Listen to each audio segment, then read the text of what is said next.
Supreme কোর্টের উদ্দেশ্যে এই মুহূর্তে বেরিয়ে পড়লেন রাজ্যের মুখ্যমন্ত্রী মমতা বন্দ্যোপাধ্যায়। এই মুহূর্তে বেরোচ্ছে মমতা বন্দ্যোপাধ্যায়ের কনভয়, অর্থাৎ সুপ্রিম কোর্টে সওয়াল করবেন। দেশের ইতিহাসে প্রথম রাজ্যের মুখ্যমন্ত্রী সুপ্রিম কোর্টে সওয়াল করতে চলেছেন পশ্চিমবঙ্গে এশিয়ার মামলার শুনানি নিয়ে।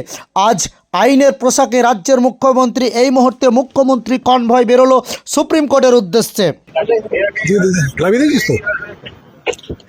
মুখ্যমন্ত্রী মমতা বন্দ্যোপাধ্যায় এই মুহূর্তে সরাসরি সাউথ এভিনিউর তার বাংলো থেকে সেখান থেকে বেরোচ্ছেন সুপ্রিম কোর্টের উদ্দেশ্যে রওনা দিচ্ছে। সেই ঐতিহাসিক মুহূর্ত যেখানে সুপ্রিম কোর্টের জন্য বেরিয়ে পড়লেন মমতা বন্দ্যোপাধ্যায়। সঙ্গে থাকবো আমরাও, যে প্রতি মুহূর্তে কিভাবে তিনি সওয়াল করছেন, কি বলছেন সেটা জানবো। এবং সেই বেরিয়ে পড়েছেন এবং সেখানে তার কনভয় বেরিয়ে পড়েছে এবং ঐতিহাসিক মুহূর্ত বললেও কম বলা হয়, কেননা দেশের প্রথম মুখ্যমন্ত্রী হিসেবে মমতা বন্দ্যোপাধ্যায় তিনি সওয়াল করবেন।